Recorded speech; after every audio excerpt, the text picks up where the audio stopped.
Hey everybody, it's Jason with Parallel Reality coming back with you today with an article from Compact Magazine, and it's entitled Kamala Harris's Democratic Betrayal. And when was this dated? I mean, this is after, November 6th. There we go. I was going to say it is after the election. So, jumping in, it says there was a moment that occurred a few days before Election Day that few Americans heard about, but I doubt it would surprise them. Kamala Harris was asked by a reporter how she would be voting on Proposition 36 in her home state of California. I remember seeing something about this, and she just kind of went like, I'm not talking about that, or something to that effect. But let's see what the author says. It says Proposition 36 involved increasing certain penalties for drug and theft crimes. Unless you've been living under a rock, you'll know that retail theft and open-air drug use have become high-profile issues in the Golden State. Criminal justice hawks and doves bitterly debated the issue, seeing it as a referendum on whether California would adopt tough-on-crime policies or continue to pursue a more reform-minded approach. Suddenly I can't pronounce words that start with a P. It was the perfect issue for Harris, who started her career in politics as San Francisco District Attorney before rising to State Attorney General. If there's anything Harris knows, it's the debate over trade-offs between punishment and rehabilitation, public safety and human rights. And yet, rather than launching into a robust defense of the proposition, which would have helped her push back on Trumpian accusations that she is soft on crime, or attacking it, which would have been standing on principle against a measure some Californians regarded as draconian and excessive, Harris did the most Harris thing possible. She dodged the question in an artful way.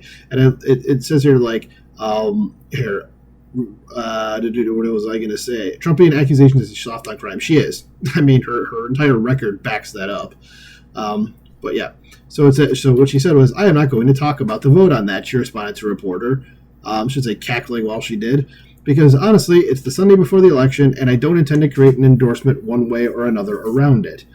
The reply nicely summarized Kamala Harris's political career, which came to an abrupt end in the wee hours of Wednesday, and thank God for that. It's hard to say that Harris, age 60, ever took a bold or courageous stand on anything during most of her political career. The closest she ever came was opposing the death penalty as DA, but come on, she was in San Francisco, not San Antonio. As I wrote in these pages months ago, she was a candidate without convictions. Despite her party endlessly pronouncing that they are the guardians of democracy, that's laughable, she was elevated to the presidential slot without winning a single primary or caucus, the first such nominee in decades. I was shocked by the Democratic backsliding in the party, which began by insiders hiding President Biden's frail state until late into the summer, then deposing him, and then anointing a successor without even the mini-primary some party elders had advocated for. But maybe I shouldn't have been surprised.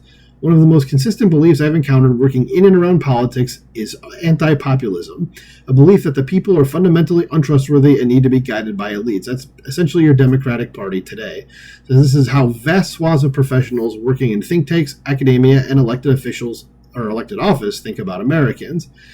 Had Americans had an opportunity to pick a presidential nominee for the Democratic Party, it wouldn't have been Kamala Harris. There's a reason her frequent remarks about growing up in a middle-class family became the butt of online jokes. She was unable to establish an authentic connection to the struggles that people face, and not just economic struggles, because she's entirely a manufactured candidate. She was an empty vessel. This is how little emotional intelligence did Harris have to be parading around the endorsements of Liz and Dick Cheney. This was at a time when Muslim Americans, loyal Democratic voters for some 2 decades, have been watching people of their faith killed by the thousands on their television screens for a year. And he's talking about Gaza, but I mean, I'd even go back to like the Iraq War and Afghanistan too. It says, unsurprisingly, early data from states like Michigan suggests that Arab and Muslim voters fled from her campaign in droves, and I think they did vote for Trump. It says, comically, she had to rework an interview with a Muslim influencer who was prevented from talking to her about the Middle East, but who she also awkwardly offended by suggesting that bacon is a spice.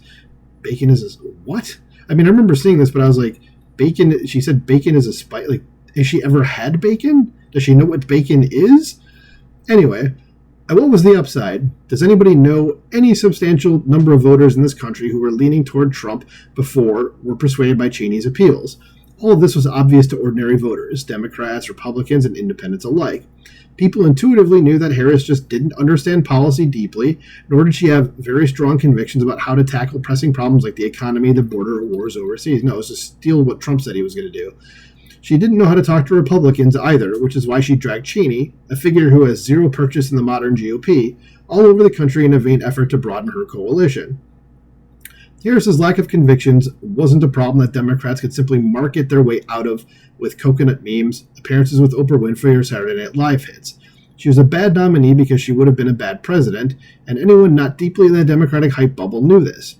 How could someone who was too anxious to do a 3-hour sit-down interview with Joe Rogan manage international negotiations?